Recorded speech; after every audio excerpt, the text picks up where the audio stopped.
λεπτά θέλω για να Και τι να κάνω, θα περνάω από πίσω έτσι.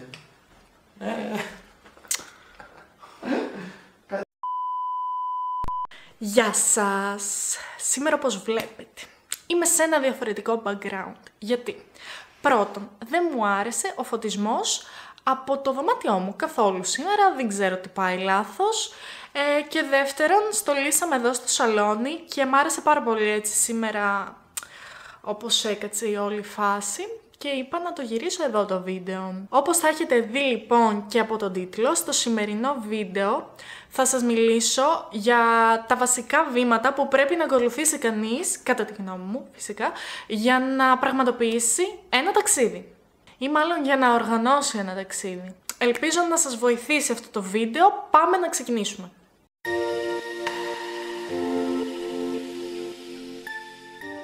Το πρώτο και βασικότερο για να αρχίσει να οργανώνει κανείς ένα ταξίδι είναι να αποφασίσει πού θέλει να πάει, με ποιον, πότε και εντός τι budget θα μπορούσε να κινηθεί. Μόλις λοιπόν αποφασίσετε λίγο πολύ τι και πώς, αυτό που κάνω εγώ είναι να κάνω μία πολύ γενική έρευνα σχετικά με το ταξίδι που θέλω να πραγματοποιήσω. Δηλαδή θα ψάξω λίγο τις τιμές των αεροπορικών, τις τιμές για τα καταλύματα, κάποια αξιοθέατα που πιθανόν να έχει η πόλη, άμα θα μπορούσα να το συνδυάσω με κάποια κοντινή πόλη, χώρα. Αυτά νομίζω, έτσι για να πάρετε μια γενική ιδέα του πώς θα μπορούσε να διαμορφωθεί το ταξίδι σας. Μόλις λοιπόν πάρετε όλες αυτές τις αποφάσεις, το επόμενο βήμα είναι να κλείσετε τα αεροπορικά εισιτήρια. Η εφαρμογή παύλα site που βρίσκω εγώ πιο εύχριστο από όλα τα άλλα είναι το Skyscanner. Και αυτό γιατί συγκρίνει τις τιμές των αεροπορικών εισιτηρίων και σας δίνει την πιο φθηνή εναλλακτική και την πιο βολική. Αυτό που μου αρέσει πάρα πολύ στο Skyscanner είναι το εξής. Έχει ένα εργαλείο, μία μπάρα η οποία γράφει Explore. Θα σας έχω κάπου ένα screen recording για να καταλάβετε ακριβώς τι εννοώ και πώς μπορείτε να ψάξετε σε αυτό. Γενικά η λογική είναι ότι πατάτε πάνω στο Explore, πατάτε τον προορισμό στον οποίο έχετε επιλέξει να πάτε και η Skyscanner σας δίνει τις ημερομηνίες τις οποίες τα αεροπορικά είναι πιο φθηνά. Ένα tip που έχω να σας δώσω, το οποίο με έχει βοηθήσει πάρα πολύ, είναι ότι οι καλύτερες μέρες και ώρες για να κλείσεις αεροπορικά εισιτήρια είναι Τρίτη με Πέμπτη και πολύ αργά το βράδυ. Δηλαδή, αν μπείτε στο site της Skyscanner, ας πούμε Τετάρτη στις 3 η ώρα το ξημέρωμα, είναι πολύ πιθανό τα αεροπορικά που θα βρείτε την επόμενη μέρα να τα βρείτε πολύ πιο ακριβά. Κάτι που πρέπει να προσέξετε πάρα πολύ είναι με ποια αεροπορική θα πετάξετε, γιατί η πολιτική με τις χειραποσκευές είναι διαφορετική σε κάθε εταιρεία. Π.χ. ξέρω ότι η Ryanair πλέον δεν δέχεται χειραποσκευή τύπου βαλίτσα με ροδάκια. Χωρίς πληρωμή πρέπει να πληρώσει νομίζω γύρω στα 8-10 ευρώ και είναι 10 κιλά η χειραποσκευή που μπορείς να πάρεις και το μόνο που σου επιτρέπει να πάρεις είναι μια τσάντα πλάτης η οποία είναι πολύ μικρότερων διαστάσεων και ας πούμε άμα πας ένα ταξίδι 8 ημερών δεν νομίζω ότι μπορείς να χωρέσεις τα πράγματά σου μέσα σε μια τόσο μικρή τσάντα. Ιδιαίτερη προσοχή πρέπει να δώσετε στο αν ο προορισμός που έχετε επιλέξει να πάτε χρειάζεται βίζα. Γιατί υπάρχουν κάποιες χώρες που ούτε καν θα το φανταζόσασταν, αλλά χρειάζονται βίζα. Βίζα, για όσους δεν ξέρετε, είναι μία πιστοποίηση ουσιαστικά ότι μπορείς να εισέλθεις στη χώρα. Για να έχεις αυτή την πιστοποίηση πρέπει να δώσεις κάποια χρήματα που δεν είναι και λίγα, δηλαδή μπορεί να είναι γύρω στα 40 έως 70 ευρώ, τώρα δεν ξέρω, μπορεί να είναι και παραπάνω σε κάποιες χώρες, αλλά πρέπει σίγουρα να το προσέξετε γιατί μπορεί να βγείτε εκτός budget και να μην το ξέρετε. Το τρίτο βήμα για την οργάνωση ενός ταξιδιού είναι να κλείσετε το κατάλημα στο οποίο θα μείνετε. Υπάρχουν διάφοροι τύποι καταλυμάτων όπως τα ξενοδοχεία, η Airbnb, τα hostels, υπάρχει και το couchsurfing, το οποίο να σας πω την αλήθεια δεν το έχω δοκιμάσει ποτέ αν και θα ήθελα. Τα ξενοδοχεία νομίζω ξέρουμε όλοι τι είναι. Η διαδικασία για να τα κλείσεις είναι πολύ απλή, ψάχνεις στο ίντερνετ, το πιο βολικό site για να το κάνεις νομίζω είναι η Booking. Γενικά έχει πολλά πλεονεκτήματα το να μείνεις σε ένα ξενοδοχείο και νομίζω ότι κυριότερο είναι η ασφάλεια. Έπειτα υπάρχει η Airbnb, νομίζω όλοι γνωρίζουμε πάνω κάτω τι είναι η Airbnb. Συνιστώ σίγουρα να διαβάσετε κριτικές, θα σας λύσουν τα χέρια αν δεν είστε σίγουροι, γιατί είναι κριτικές από άλλους ανθρώπους οι οποίοι έχουν μείνει και πιθανόν να περίμεναν τα ίδια πράγματα που θα περιμένετε εσείς, δηλαδή την τοποθεσία να είναι κάπου κεντρικά για να μην χρειάζεται να πάρεις, τα μεταφορικά μέσα πολύ, η τιμή, η καθαριότητα, το πόσο εύκολο ήταν να επικοινωνήσεις με τον οικοδεσπότη και όλα αυτά. Μια άλλη εναλλακτική είναι τα hostels, τα οποία είναι πάρα πολύ φτηνά σε σχέση με όλα τα υπόλοιπα, συνήθως, γιατί μένεις με άλλα άτομα. Έχει δωμάτια στα οποία μπορείς να μείνεις μόνο με άτομα του ίδιου φύλου, αλλά και δωμάτια στα οποία είναι mixed, θα μείνεις και με άντρες και με γυναίκες όλων των ηλικιών. Υπάρχουν κοινόχρηστοι χώροι, το μπάνιο είναι κοινόχρηστο, η κουζίνα είναι κοινόχρηστη, έχει κοινόχρηστο σαλόνι. Είναι ένας πολύ ωραίος τρόπος αν θες να ταξιδέψεις και να γνωρίσεις κόσμο, απλά δεν είναι τόσο ασφαλής τρόπος, επειδή μένεις με άλλα άτομα τα οποία ποτέ δεν ξέρεις τι μπορεί να είναι. Το επόμενο βήμα για την οργάνωση ενός ταξιδιού είναι να ψάξεις τι γίνεται με τα μέσα μαζικής μεταφοράς. Συνήθως σε πόλεις και χώρες της Ευρώπης είναι πάρα πολύ εύκολο να μετακινηθείς. Στη Γερμανία το σύστημα των μεταφορών είναι απίστευτο. Στη Γαλλία έχουν μετρό φοβερό, το underground του Λονδίνου δεν υπάρχει. Απλά αυτό που θα συνιστούσα είναι να ψάξετε λίγο τις τιμές. Επίσης υπάρχουν συχνά κάρτες τις οποίες μπορείς να βγάλεις ας πούμε για μία εβδομάδα και να σου βγει πιο φτηνά αν χρειάζεται να παίρνεις πάρα πολύ συχνά το λεωφορείο ή το μετρό. Μπορείτε να ψάξετε και για τα ταξί, γιατί σε κάποιες πόλεις τα ταξί μπορεί να είναι πολύ φτηνά. Για παράδειγμα, θυμάμαι στη Νέα Υόρκη τα ταξί ήταν περίπου σε τιμές Ελλάδος, ίσως και πιο φτηνά. Για τα δεδομένα της Νέας Υόρκης είναι πάρα πολύ φτηνά. Βέβαια και πάλι το μετρό ήταν $1-2 για μια διαδρομή, δεν μπορεί να συγκριθεί, αλλά αν είστε 3-4 άτομα, ίσως θα συνέφερε πιο πολύ να πάρετε ας πούμε ένα ταξί. Κάτι άλλο που εγώ μ' αρέσει να ψάχνω έτσι πάρα πολύ πριν πάω σε ένα ταξίδι και με βάζει κιόλας στο mood της πόλης που θα επισκεφτώ, είναι το να ψάχνω για τα αξιοθέατα που θέλω να δω στον προορισμό που θα πάω. Αυτό που συνιστώ είναι να κάνετε μία λίστα, μπορείτε απλά να γράφετε μαρκαριστά ας πούμε τα αξιοθέατα που έχει αυτός ο προορισμός και μετά θα μπορούσατε να επιλέξετε σε ποια από αυτά θα πάτε, γιατί προφανώς υπάρχουν προορισμοί οι οποίοι έχουν άπειρα αξιοθέατα και δεν υπάρχει περίπτωση να προλάβετε να τα δείτε όλα. Με βοηθάει πάρα πολύ να μπαίνω στο TripAdvisor και να διαβάζω κριτικές, να διαβάζω πότε είναι ανοιχτά τα συγκεκριμένα αξιοθέατα. Ένα άλλο πολύ σημαντικό ζήτημα είναι οι ουρές, γιατί συνήθως για να βγάλεις εισιτήριο πρέπει να περιμένεις πάρα πολύ ώρα και ίσως συμφέρει πιο πολύ να το κλείσεις online το εισιτήριο πριν πας. Κάποια αξιοθέατα δεν μπορείς να τα δεις αν δεν κλείσεις πριν online.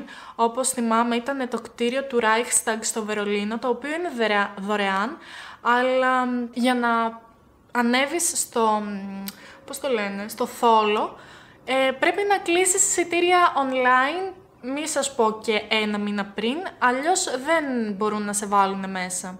Έπειτα, αφού αρχίσετε να επιλέγετε σε ποια θα επικεντρωθείτε και ποια σας νοιάζει πιο πολύ να δείτε, θα πρότεινα να σημειώσετε ποια είναι κοντά μεταξύ τους, έτσι ώστε να γλιτώσετε χρόνο από τις μετακινήσεις. Αυτό που έκανα εγώ στο Τόκιο, επειδή γενικά το Τόκιο είναι μια τεράστια πόλη και ήταν πάρα πολύ χαοτικά όλα, ήταν να γράφω τον αριθμό 1, ας πούμε, σε όσα αξιοθέατα ήταν στην περιοχή Σιμπούγια. Περνώντας στο επόμενο βήμα, και αυτό είναι πλέον αφού θα έχει αρχίσει να πλησιάζει ο καιρός για να αναχωρήσετε για το ταξίδι σας, είναι η βαλίτσα.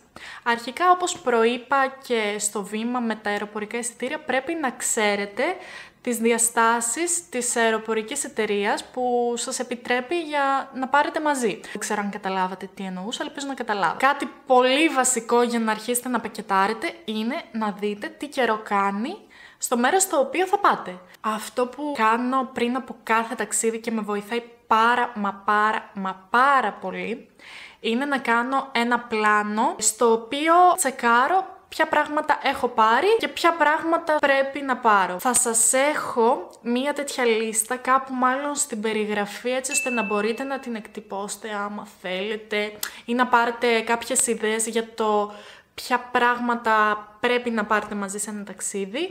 Όσον αφορά το πώς θα πακετάρετε τη βαλίτσα, λέω να κάνω ένα άλλο βίντεο, έτσι πιο αναλυτικό, γιατί τώρα άμα σας βάλω αυτό το βίντεο, μέσα σε αυτό το βίντεο θα γίνει λίγο χαμούλης. Κάτι άλλο που κάνω εγώ πριν φύγω για ένα ταξίδι είναι να βγάζω μια φωτοτυπία, την ταυτότητα και μία το διαβατήριο και να τα έχω πάντα μέσα στη βαλίτσα μου, γιατί ποτέ δεν ξέρεις τι θα γίνει. Επίσης, πριν φτιάξετε τη βαλίτσα σας, θα πρέπει να προσέξετε σίγουρα ποια είναι τα απαγορευμένα αντικείμενα που δεν μπορούν να περάσουν από τον έλεγχο του αεροδρομίου. Φτάνοντας λοιπόν στη μέρα του ταξιδιού σιγά σιγά, την προηγούμενη μέρα αυτό που κάνω πάντα είναι να έχω τσεκάρει ότι έχει γίνει το check-in. Συνήθως πρέπει να το κάνετε μόνοι σας, υπάρχουν αεροπορικές εταιρείες που το κάνουν αυτόματα, νομίζω η EasyJet το κάνει αυτόματα, δεν είμαι πολύ σίγουρη.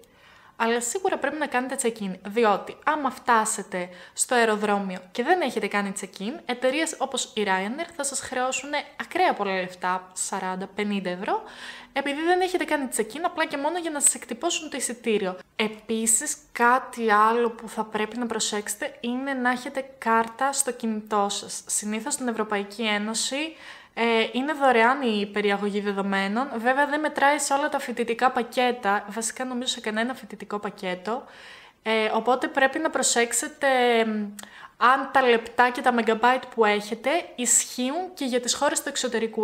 Προχωρώντας λοιπόν στην ημέρα του ταξιδιού, όταν λες επιτέλους ναι, θα πάω ταξίδι, συμμερίζομαι τη χαρά σας. Αυτό που με έχει βοηθήσει πάρα πολύ είναι με το που ξυπνάω να έχω βάλει από το προηγούμενο βράδυ όλα τα πράγματά μου, βαλίτσες, λαπτόπ, ιστορίες μπροστά στην είσοδο του σπιτιού, έτσι ώστε να είμαι έτοιμη να φύγω και να μην ξεχάσω κάτι. Επίσης αυτό που κάνω είναι να έχω μία λίστα της τελευταίας στιγμής, πράγματα που πιθανόν να τα χρειαστώ και το πρωί, πράγματα που χωρίς αυτά δεν μπορώ να ταξιδέψω, έτσι ώστε να είμαι σίγουρη ότι τα έχω πάρει μαζί μου. Επίσης, συνήθως μου αρέσει να φοράω άνετα πράγματα στο ταξίδι, για παράδειγμα φόρμες, φούτερ, σίγουρα κάποια ζακέτα, γιατί στα αεροπλάνα δεν ξέρω τι τους πιάνει και βάζουν το κλιματιστικό στους -5. Σίγουρα δηλαδή layers, έτσι ώστε να μπορείτε να βάλετε από πάνω σε περίπτωση που κρυώνετε ή άμα είστε πολύ θερμό, μην να βγάλετε. Προσπαθώ να φοράω και τα πράγματα τα οποία πιάνουν πολύ χώρο μέσα στη βαλίτσα. Ας πούμε, άμα έχω πάρει 2 μπουφάν, είναι πολύ πιθανό να τα φορέσω και τα 2. Ναι, θα είμαι λίγο σαν τον Εσκιμό, αλλά τι να κάνουμε. Πρέπει να τα χωρέσουμε όλα σε αυτή τη δόλια τη βαλίτσα. Και επιτέλους λοιπόν φτάνετε στον προορισμό σας, νιώθετε υπέροχα. Ξέρω, είναι το καλύτερο συναίσθημα όταν επιτέλους προσγειώνεσαι με το αεροπλάνο και βρίσκεσαι μακριά από όλους και από όλα και είσαι στο ταξίδι σου έτοιμος να το ξεκινήσεις, να το απολαύσεις. Είναι πραγματικά υπέροχο αυτό το συναίσθημα. Αυτό που μου αρέσει να κάνω για να διευκολύνω τη διαμονή μου τις επόμενες μέρες εκεί πέρα είναι με το που φτάνω να πηγαίνω στο πιο κοντινό σούπερ μάρκετ, να παίρνω 2-3 πραγματάκια τα οποία ξέρω σίγουρα ότι θα μου χρειαστούν τις επόμενες μέρες στο ταξίδι. Για παράδειγμα, σε κάποιες χώρες, στις περισσότερες βασικά νομίζω χώρες, είναι πάρα πολύ ακριβό το νερό. Ειδικά στο Παρίσι, θυμάμαι, είχαμε πληρώσει 7 ευρώ για ένα μεγάλο μπουκάλι νερό του 1 λίτρου. Δεν ήταν και τα καλύτερα 7 ευρώ που έχω ξοδέψει στη ζωή μου, οφείλω να ομολογήσω. Επίσης αγοράζω κάτι τύπου snacks για τοστάκια ή κάποιο τύπου πατατάκια για να έχω άμα με πιάσει καμιά λιγούρα στις 2 ώρα το ξημέρωμα και δεν είναι τίποτα ανοιχτό. Κάτι άλλο που μου αρέσει να κάνω την μέρα που φτάνω και μόλις έτσι έχω μπει στο mood του είμαι στο εξωτερικό, είμαι ταξίδι και αυτά, είναι να ψάξω κάποιες βασικές εκφράσεις και συνήθειες του λαού. Εκφράσεις τύπου «Γεια σου», «Τι κάνεις», «Πώς μπορώ να πάω από εδώ εκεί», «Ευχαριστώ παρακαλώ», έτσι ώστε όχι να τα πω εγώ απαραίτητα, αλλά τουλάχιστον να καταλάβω τι μου λένε όταν μου μιλάνε και με περνάνε για ντόπια. Σπάνια συμβαίνει βέβαια, αλλά εντάξει, ποτέ δεν ξέρεις. Επίσης, άμα δεν έχετε αποφασίσει ακριβώς ποια αξιοθέατα θέλετε να δείτε ή άμα δεν έχετε καταλάβει πώς λειτουργούν τα μέσα μαζικής μεταφοράς, αυτό που μπορείτε να κάνετε είναι να ρωτήσετε στο κατάλημα στο οποίο μένετε για πληροφορίες. Ειδικά άμα μένετε σε Airbnb, οι οικοδεσπότες είναι πάρα πολύ πρόθυμοι να σας βοηθήσουν, γιατί κρίνονται κιόλας αργότερα στις κριτικές που εσείς θα αφήσετε.